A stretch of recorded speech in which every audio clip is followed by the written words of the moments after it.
Hello, everybody. Welcome back to our weekly Penguins chat. Andrew Destin, of course, with Matt Vensel, who's traveling with the team out in California, coming off the heels of the Penguins win by a large margin on Saturday, 10-2.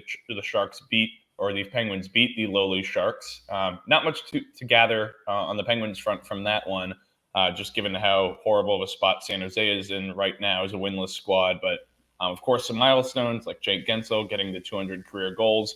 Sidney Crosby now at 1,200 career games played, but something of more note from that game, we saw the first game this year, and perhaps the first game of his career, where Jeff Carter has been a healthy scratch, and the Penguins got a chance to work without him on the fourth line.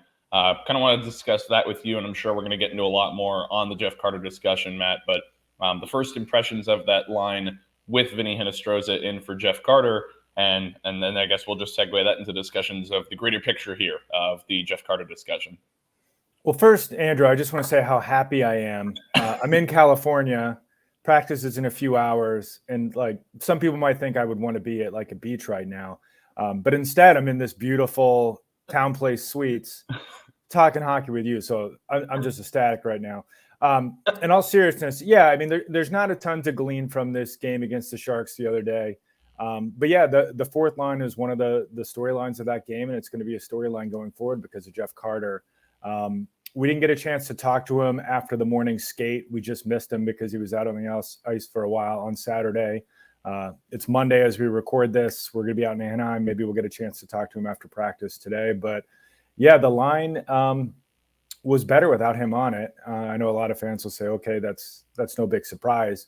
But I will say he wasn't the only reason that line was underperforming. I mean, Matt Nieto wasn't making a ton of an impact. Same thing for Noel Acciari. But I do think with Hinostroza on that line, there was just a noticeable energy that hadn't been there previously. They scored a couple goals. That's kind of secondary to everything in a game like that. But the way they did it is noticeable or is noteworthy as well. One of the goals on the forecheck and another one on the rush. And with the forecheck, that's just not something we saw a ton of from the Carter line. Previously, they would get pinned down on their own end. They weren't doing the same at the other end. You look at the Penguins' third line, a big part of why they've been so successful is they've gotten the forecheck going. So, maybe getting Hinostroza on that line in place of Carter means that they're going to be a little bit more active and spend more time down in the offensive zone. So we know Mike Sullivan, he doesn't often after a win change up the lines, particularly an 8-goal win. So I would think, going into this Anaheim game here that we're going to see Carter continue to be a scratch, and, it'll be kind of fascinating to see where things go from here, especially because, he spent a lot of time in LA. He won 2 cups.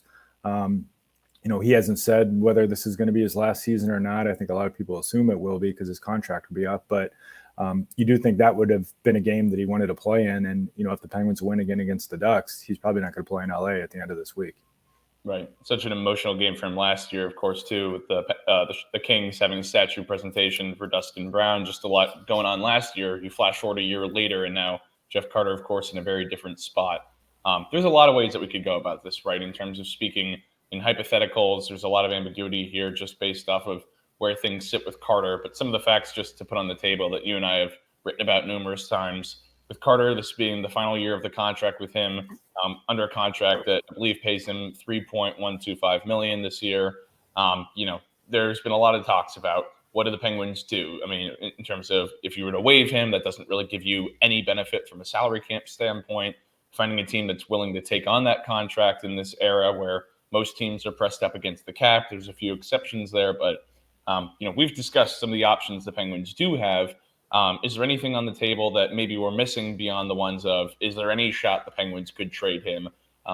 Or is this something that could be in Carter's hands of what the next steps look like here if he is to remain a healthy scratcher moving forward? Yeah, let's lay out the facts here. For one, cap hit is $3.125 million.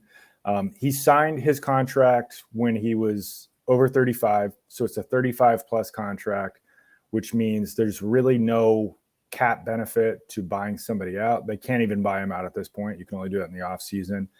And if he were to retire, there also would be no cap relief. I mean, it would free up a roster spot, but they wouldn't have the salary cap space at this point to really do anything with it. He's got a full no trade clause, another perk that was given to him by Ron Hextall. you wonder if that was something that was kind of promised to Jeff when he agreed to come out to Pittsburgh in the first place a few years back, that, this would be illegal, of course, but Hextall might have said, okay, like, we'll take care of you at the back end of this if you're willing to move your family out to Pittsburgh. So people wonder why Hextall might have given him some of these perks. I think that might have something to do with it. So to go to the minor leagues, because he has a full no movement clause, he has to agree to go on waivers. So it's in his hands. He could say, I'm not doing that. I think with Carter, I think he's misunderstood. And I think part of that is his fault because he doesn't like to talk to the media very much. I think some of the talk about him like outright avoiding us is overblown. I talk to him quite often, but he doesn't talk a ton.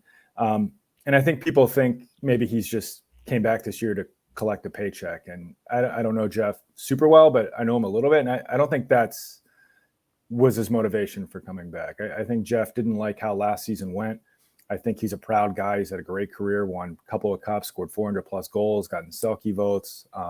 Great player. And I think he didn't want to go out like he did last year. I think he wanted to come back and show that he still had more to give. And obviously the start hasn't gone as he planned, 0 points in 9 games. And now he's a healthy scratch. So I do think he's a proud guy who doesn't want, like, he wouldn't want to go to the minor leagues. And it wouldn't be something basically to stick it to the Penguins. I just think he probably doesn't want his career to end like that, especially with his family in Pittsburgh. So, this is all just kind of, reading through the situation from what I understand it, but it's definitely a delicate one because, if it continues to be where he's not playing at all, or if it does get to the points where the Penguins do need to try to do something with that roster spot, you wonder what would happen with Carter. You wonder if he would just say, okay, you know what, I'm going to retire. And if that was the case, they still have to figure out what to do with this contract. Now, some teams, I haven't looked. Why would I prepare for a podcast? But there are some teams out there that have a little bit of a cap wiggle room that could fit in 3.1 million. So if it did, we're getting way ahead of ourselves here. But if he continues to not play, the Penguins want to bring up, I don't know, Sam Poulin. He's hurt right now. But say they wanted to bring him up. Maybe it gets to the point where Carter says, okay, I'm going to retire and I'll waive my no trade clause and you can dump my contract in the desert in Arizona. So those are just kind of all the options. I'm not saying any of these things are going to happen. I think it's very much, a wide open situation right now. We'll see. Maybe Carter gets back in the lineup and plays better too. But we kind of knew heading into this year that it was going to be, saga is too strong of a word, but it just would be an interesting storyline to follow because of, Jeff's career. Where he is at in this point in his career and, kind of the Penguins' limited flexibility with his contract because it's a 35-plus contract. Right. And you bring up Poulin there as a name that comes to mind for me, just given on this discussion of Carter. I think any thoughts of, any of the options that we've both outlined here being things that are on the table are probably you can hedge on discussing those for a little bit here, just given that Poulin is out injured week to week with an injury. Valtteri Puustinen is another guy who's out week to week with Wilkes. Not to say that either of those guys that we have any intel that they were next in line to come up, but we're certainly two players who you would monitor as potential call-ups for the bottom 6. With both those guys injured, you got to feel like that gives Carter at least a little bit more wiggle room or time where maybe he gets back into the lineup and remains a valid option because, Mike Sullivan said that Hinostroza's here because he was playing well. I don't think that you can look at Wilkes right now and say that there's anybody banging on the door that's demanding a call-up. So I don't know. They do have, Colin White is you're talking about roles too. If a guy was to be promoted, right. You'd be looking for a fourth liner. They wouldn't want Puustinen to play that kind of role, but Colin White potentially, maybe we get another look at our old friend Jansen Harkins and his beautiful mullet. So I do think they have a ton of options, but to your point, there's not like one guy where it's like, this guy needs to be here. Especially with Poulin hurt and, still trying to get back on track after last year. So, it'll be interesting to see how it plays out. I will add that like Mike Sullivan was like very complimentary of Jeff Carter. He's always defended him. He defends all his players. It's very rare when he is critical of any player, but, he said, look, like this guy has been a professional. He's handled it great. We value his leadership so much. And I do think that's true. Part of the reason he's continued to be in the lineup is, Sullivan feels that Carter has like a calming influence because all of his experience and his personality where he can just kind of calm people down. He said, look, Jeff Carter helps us win whether he's in the lineup or not. So, we'll see we'll see which of those avenues it's going to be going forward. But, I do think we're looking at, him probably not playing against Anaheim, and then we'll see about LA. Yep, certainly something to keep tabs on. One thing I wanted to touch on as we kind of transition topics here, moving on from Carter. You wrote a piece that I believe came out on Sunday for us at the Post-Gazette on Erik Karlsson, which certainly was timely given his return back to San Jose for the first time after being traded over from the Sharks to the Penguins over the offseason. But a guy who this season has certainly flashed his potential and the reason why he was such a standout player last year on a team in San Jose that certainly had a lot of holes that he helped cover up even in a bad season for the Sharks. But wanted to touch on that with you. What you've seen from him, you certainly wrote about him and took a much deeper dive on this topic of what we've seen from Erik Karlsson, what he's flashed, and is there another level to his game that we perhaps could see here moving forward with the Penguins? Yeah, I wanted to do Matt Nieto's return to San Jose, but people didn't really want to. The only person who wanted to read that is you. I would have commented 6 times. Andrew's from the Bay Area, everyone. So that's why I keep making these Matt Nieto jokes. Karlsson, yeah, I would say he's been pretty good, but the Penguins didn't move heaven and earth to get pretty good. They're looking for a true game breaker, and that's not to take a knock at Karlsson. Like I said, he's been pretty good. We'll talk about some of the stats and the things to point out with him, but he said he's still trying to get comfortable with the system and his new teammates. I think with any player switching teams, particularly young players, but all players, like you got to remember what an adjustment it is for these people off the ice as well. You're getting news. You got to figure out where to go get your groceries. You got to get a new car. You got to get a driver's license. You have all this other stuff kind of swirling around you, finding a home in addition to just trying to, play your best on the ice and get used to new surroundings. So, Karlsson's a veteran player. He's been through it before when he was traded from Ottawa to San Jose. So I'm not saying this is like a huge deal, but it is a factor as well. And just these guys getting comfortable in the surroundings. And then Sullivan admitted too, we think there's another level to his game and it's up to us to get him to that point.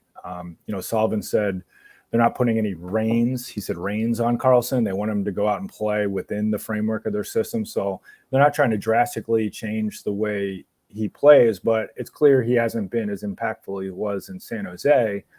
And I guess some of that is to be expected too, because the context of those teams are completely different.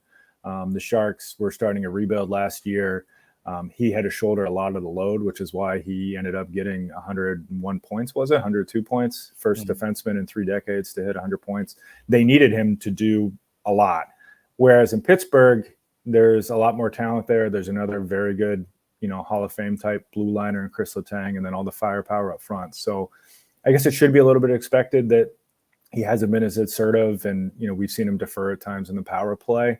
But still 8 points in 10 games. He had 2 points and a +5 rating against the Sharks on Saturday. Obviously we're maybe picking nits a little bit here. Yeah, no, at least I am. I'm the one who wrote it. I'll take it. But well, yeah, it's a lot that I agreed with you on there, because it just seems like, and I know you wrote about this as well, but on the power play in particular, it's been something that stood out, because this is a guy that the last 4 or 5 years, constantly watching him on a power play, the way that he's played with the Penguins so far, it kind of reminds me of when the Sharks tried to marry the concept of him and Burns being on the power play together, and neither one of them was sure who was the quarterback of the unit, who was the guy who was supposed to be at the point, firing the most of the shots and driving that play. And Karlsson ended up being the one who was a little bit more deferential. And it feels somewhat similar in that regard with the power play early on. There have been signs with him maybe being a little bit more aggressive, but I think that play, you can kind of extrapolate it to 5-on-5 play or various, parts of the game with Karlsson, has just been that little bit of apprehension, which, to your point, probably just is a matter of coming to a new team and a very different dynamic, because you're not trying to, usurp the personalities in the room or the guys who at the net front can score like the Penguins have, that maybe the Sharks didn't have last year and certainly the last couple of years. Yeah, so I pulled some stats from our friends at Sport Logic to just kind of compare his Norris season last year in San Jose to this year. This didn't get into my story, but you were talking about the power play. His puck possession time on the power play is actually double than it was in San Jose. So and his number of passes is double. So it's kind of counterintuitive. You'd be like, okay, well, this means he's more active in Pittsburgh. It points to the fact that he's been more deferential. He hasn't been as assertive. Whereas in San Jose, he would be really decisive and say, okay, like I'm making this play with the puck right away.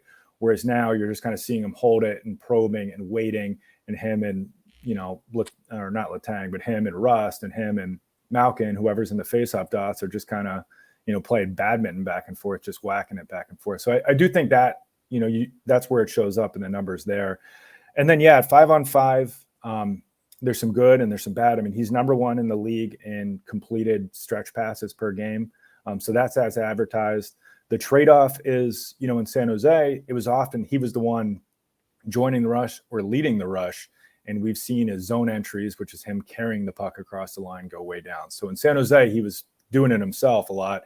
Whereas now he's just firing it up to his forwards, which is, that's what the system is. But, it's just different than what we've seen from him. He's still doing a good job of getting passes completed to teammates in the slot. He's top 3 among defensemen there, but he only has one high danger chance himself. So he's not himself getting into the scoring areas, whether it's 5-on-5 or in the rush. I mean, even just like they showed the highlight reel of him, at the game Saturday for the tribute video. Now he was getting booed.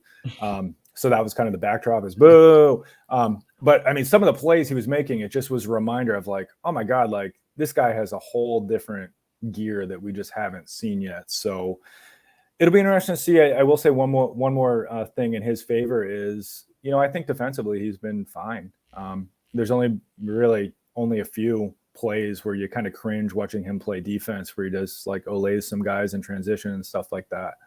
And when he's played with Pettersson, which is most frequent partner, they've played about 140 minutes of 5-on-5 time per natural stat trick, and they've only allowed 3 goals together. Now there's been more goals when Karlsson was out with other partners, but when he is with his intended partner, a lot of that's due to Pettersson, but still it's working. So again, pretty good, 8 points, doing all right defensively, maybe showing a little bit of life on the power play, but I think the Penguins want more. I know he expects more of himself. And if the Penguins are going to climb out of this hole they've dug early in the season, going 4-6-0 and getting to where they want to go, he's going to need to be, one of the ones leading the way. Right. Certainly a guy to watch for. And one final note I'll just make on that with the Karlsson discussion is the fitness level with him seems to be also as advertised. You mentioned the defensive play, and there have been numerous times where we watched him and he might get beat defensively, but does a great job of getting back in the similar form to how Letang does, where maybe they do let up a 2-on-1 or a 3-on-2 rush, and he certainly is still up to the task of getting back and all that sort of stuff. But maybe I need to get in the gym with Karlsson like I did with Letang and test his fitness levels. No, I'm kidding. Jeez, it's been like 3 months and I'm still sore from going up to Montreal and working out with Letang. So you're not going to Sweden with him? Jeez. No. You can go. Oof. I don't Start know. running. I might ask him to go to San Jose. Okay. One final point before we get into wrapping this up. I want to talk about the goalie situation here.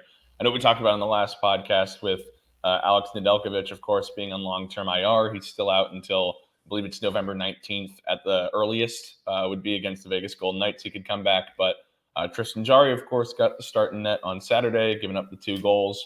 On TV, looked like he played pretty well. Feel free to tell me otherwise against, lackluster Sharks team. But it seems like there's a good chance, just given the way the team's set up here and how the games are set up here with no back-to-backs the rest of the road trip, that Jarry probably in position to start all 3 of these games. Is that what we're looking at here? And I guess to get back to the front point would be, what did you make of Tristan's performance against San Jose? Yeah, I think he was look, they won 10-2. It's hard to glean too much, but he was pretty good early on. I mean, they were not sharp in the first period of that game. If any of you people didn't stay up late to watch that game, the Penguins weren't sharp. They jumped out to a 2-0 lead, and between Riley Smith's first goal and the second goal, there was a 3-on-2 rush that somehow P.O. Joseph turned into a 2-on-1 rush and left a guy all alone. I don't know. It was the kind of play that could get P.O. back out of the lineup. But Tristan made a point-blank save in front of the net, big save there, and moments later, Riley Smith made it 2-0, and it was a rout. So those are the kind of saves the Penguins need to see, at least in a game like that where, obviously an 8-goal win. So it's a little something to build on, but you kind of just shrug because he's had opportunities to build so far this season. You look at the Colorado game, he's just been really inconsistent. But to your point, yeah, he's going to be the starter in Anaheim, barring a major surprise. And if he plays well enough in that game, I think Sullivan will go back to him again. I mean, these games are all spread out. We're out here in California for like 8-9 days, and there's only 3 games. So, rest isn't an issue. So yeah, it's an opportunity for him to get going, but we said the same earlier in the year. I will add that, like, in the past, it's like this time of year, 2 or 3 seasons we've seen Jarry just get scorching hot around Thanksgiving. Maybe he loves Thanksgiving. I love Thanksgiving. Although it's Canadian, they don't have. When is Canadian Thanksgiving? It's Columbus Day, right? Oh, so all right, there goes my theory. But usually he starts playing really well in November. We've seen it in the past. I mean, maybe it's just because he was going out to Western Canada where he's from. But so we'll see if he can get that going. But yeah, the goaltending obviously hasn't been good enough for the Penguins. They only have 4 quality starts in 10 games per Sport Logic. Jarry has 3 of them. The team total, that's 27th in the league. So that's not great, where they're not even just getting like average baseline level goaltending.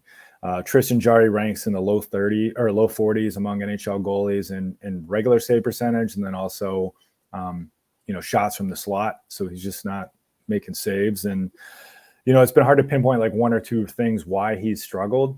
He just isn't making the saves. I think maybe one thing is he's just been playing too deep in his net. You've seen him kind of get sniped from the face-off dots and that kind of area where he really shouldn't be allowing goals. Often with goalies, that speaks to their confidence. When they have confidence, they're out on top of their crease and they're not afraid of pucks getting behind them. And then when they're struggling, they kind of duck into their net and it leaves them exposed upstairs. And that's a team level thing too. I mean, when the team's allowing a lot of rush chances, the goalie has to play deeper in his net because he's got to get across the crease. So it's not just all about, Tristan's confidence in himself. Maybe it might be a little bit of like distrust in some of these odd man rushes. So, we'll see if he can build on this game and get going. Obviously another big thing is goaltending. I mean, the Penguins are not going to get out of this hole if they don't get good goaltending. And then as for Nedeljkovic, that'd be a good question for me to ask out here is this guy on the ice yet? I don't believe he's on the trip. I haven't seen him. Maybe he is. So I don't even know if he's practicing yet. And if he did start practicing, it's probably pretty recently. So you're talking about he's eligible to return on November 19th, but we don't know if he will be physically ready to return. Right. I don't think it's a big of a deal. I think Hellberg and Nedeljkovic are, similar in terms of overall talent. We'll see if I'm wrong on that one. Both have great personalities, though. I mean, geez. Yeah, and both make me fun guys.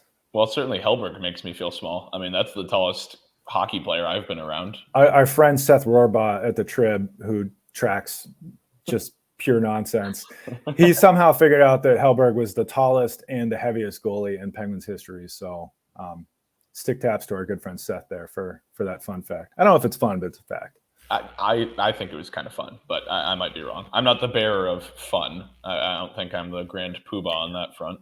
I mean, he says he's 6'8" on skates, which makes sense. But like we were talking to him when he came off the ice in San Jose, and he just was like towering over us. Yeah, he's a fun guy. Yeah. Well, that's going to wrap it up for our top 3 segments. We'll finish off here with stick taps. You and I going back and forth here. You want to lead this one off, or? I'll lead it. Yeah, you already kind of screwed up my first stick tap a little bit in the intro, but yeah, I just wanted to give stick taps to some milestone players. Obviously Sid played in career game number 1200 in San Jose. First Penguins player ever to do that, or at least someone to do it in a Penguins uniform. What's crazy is like, I don't have the numbers in front of me, but just I looked at his, the last 200 games leading into it, and he was averaging like well over a point per game. And I think he was like 6th or 7th all time in points between games 1,000 and 1,200. So the point there is, he's not just like inching towards this milestone. Like he's still really good and really productive. So stick taps to him. Jake Gensel, 200 goals. Honestly, doesn't it feel like he should have like 300 or 400?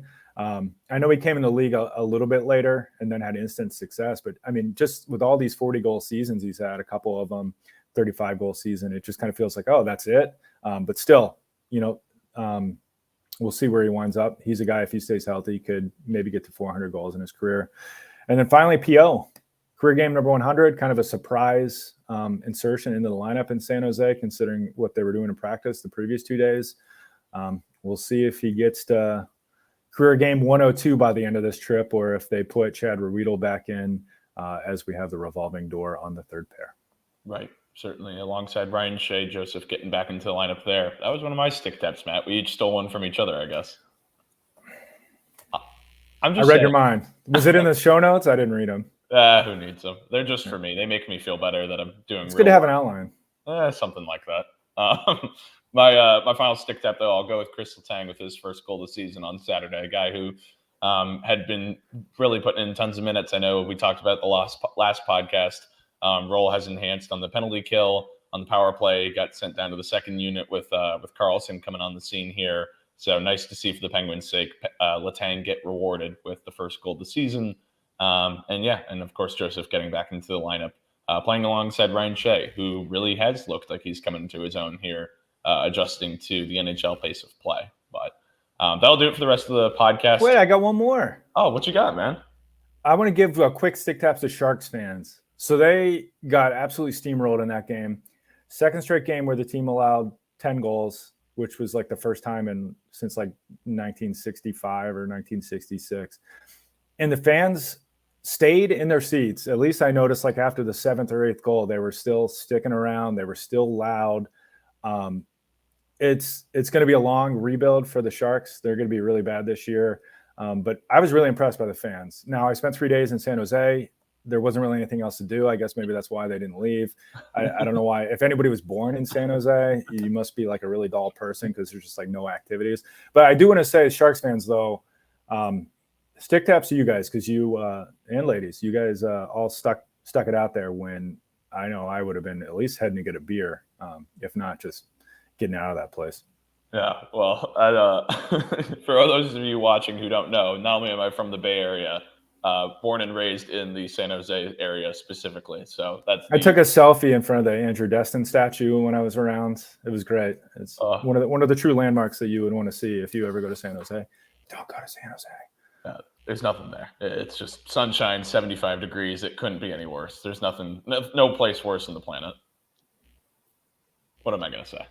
All right, let's get out of here. I'm done. I'm letting you get back to the California sunshine. All right. Thanks, everybody, for tuning into the podcast. We will catch you all again next week, but be sure to keep up with Matt's coverage with the team out in Southern California for the rest of the week, and we will catch you all again next week.